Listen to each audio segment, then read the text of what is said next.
Hey again everyone, and welcome back to the channel for yet another installment in our new figure showcase series, where we take a look at a newer figure that I'm adding into the collection. So now, for today's installment, we're going into the world of Star Wars, which, yes, I am not as familiar with as a lot of you are, and we're going to be taking a look at the 1/6 scale Hera Syndulla figure, based on her appearance in the Ahsoka TV show on Disney+. So like I said, I think a lot of you people know her from her appearance on Rebels, which everybody seems to love. I still have not watched that show. I know a lot of people recommend it, especially to understand kind of the history behind Ahsoka, and the history behind Thrawn. For me, the Thrawn I know is from the books, which is where I really kind of thought the character was amazing, right? And that's what drew me into that character. But again, Hera herself, my familiarity is just based on her appearance on the TV show. So I'm probably going to miss a lot of the history, a lot of the details, a lot of why the patches are what they are. So just bear with me. This will be more a review focused just on the figure itself. And look, even though I myself am trying to kind of wean myself off Star Wars, especially in this market where there's so much coming out, right? And I do have other lines that I prefer. There was just something visually appealing about this figure and this character, and also the show. I did like Ahsoka. I thought there were definitely some parts of the show that I wasn't crazy about, that were a little cringy. The acting wasn't the best at certain points, right? But I thought it was very entertaining compared to some of the other Star Wars shows. It is definitely no Andor, which to me remains basically top-notch Star Wars at this point, and very hard to compete against. But it was good enough that I did like a lot of the characters in the TV show, and I felt like I could definitely benefit from having some of them added into the collection. So look, we're seeing everything that she comes with. Again, a much simpler figure from an accessory perspective. There's not much here. You get the hands, you get a couple of accessories. Really, the selling point, I think, and justifiably so, is the figure itself. There's a lot of color pop, which sometimes I find is missing from Star Wars overall. And yeah, you do get those accessories, right, which we're going to get into, that are nice. But the figure does stand apart on its own, right? And I think it's that combination, even though she's wearing the brown, the orange of her pants too, and the green skin tone, is that awesome.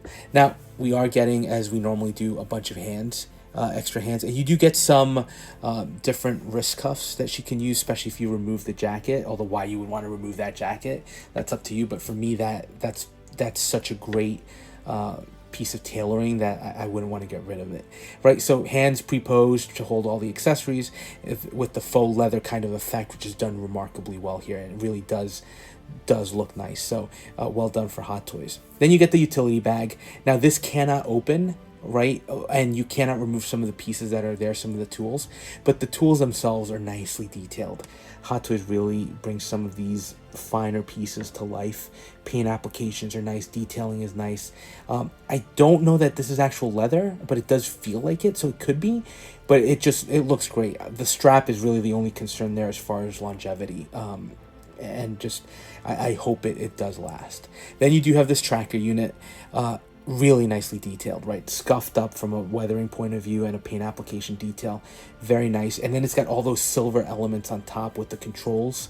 It does have these antennas, and you do have two swappable ones where you can basically have them deployed and essentially in the more compact form. And then you do have a small mic that she uses. Look, detail on this is pretty much the highlight, I think, and it is a bulky accessory too. It's not small, so Hot Toys did a great job here as well. Now, as a standard with most of these Star Wars figures, she also does come with a blaster. Correct me if I'm wrong, I personally in figure form have not seen this one before. It's a lot more compact, and it's got a lot of it's got a nice, interesting bit of detailing with that kind of bronze at the tip. But it's a very small, sleek weapon. Detailing, paint apps are all solid here as well. And I do like that bronze. Again, I think it gives it a little bit more. Now, sculpt-wise, I think this is a home run for Hot Toys. I think, listen, even though this is an alien, right? And it's, I forget, she's a Twi'lek, right?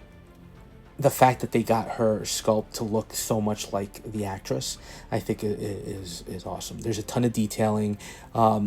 on the eyes in particular, right? Hot Toys is killing it with them. They look like they're almost glass, very realistic. The skin tones on the cheeks too, just really well done. And then of course, you're hard pressed not to look at basically her hat and the goggles that she has. The goggles are affixed in position, so you can't slide them down, but they're really nicely detailed with the lenses and then the paint applications and the kind of the leather folds that they've got on the cap. Hot Toys did a great job on the sculpt itself.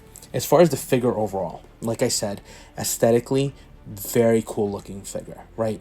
And while the jacket is brown, I think the fact that she's got the green skin tone combined with all the different patches she's got, and then combined with the orange pants, it gives it a little bit of a visual flair and visual pop that definitely brings the figure to life. The bomber jacket is awesome, right?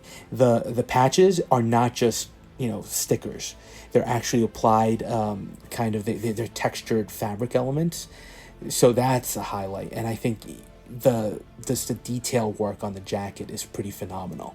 Like I said, the pants themselves, there's not much there. Tailoring, top notch, really well done. It's really the color pop that you know, with the pockets and everything, it just gives it a nice look. And I do like the extra padding at the knees, right? It makes it look like those modern day functional combat pants. And then obviously her boots, the leather, the faux leather boots. It's just a very sleek looking figure, right? She looks like a pilot, like an old school, you know, 40s era pilot from World War II, which I think is kind of the look they were going for here. As far as posability, again, nothing very restrictive. The pants do give her legs maybe a little bit of restriction on the upper joints, but I didn't find any issues whatsoever with having her you know, posed up, and some fairly dynamic poses as well. The gun, the blaster, does go into the holster, although it is a little bit of a tight fit with the it almost feels like you've got to be careful just to not kind of pry open the leather in the holster, but it does work well and it looks great, sleek. Posability, like I said, the joints, she's got no issues there. So look, overall figure, it's really solid. I wish I knew more of the history of it. I don't. And again, from the show, she did have a limited appearance on the show, but she made an impression. And I think I've seen some clips of her from the Rebels cartoon series as well.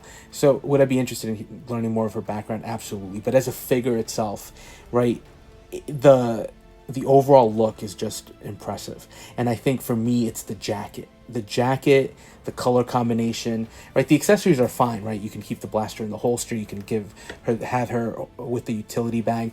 Definitely all nice touches, right? Having her holding the tracker itself, that thing is very eye-catching. So just, it's an eye-catching figure. I think that's probably the best explanation. And I think the work that Hot Toys did on the jacket is pretty phenomenal. So look, even for me, not a big fan of Star Wars overall, it's a beautiful looking figure. So I can imagine if you're a Star Wars fan and you like this character, this is something you're not going to want to pass on, because it's really, really a great figure in every sense of the word, especially from a visual flair. So let me know your thoughts on this one, and we'll touch base on the next video.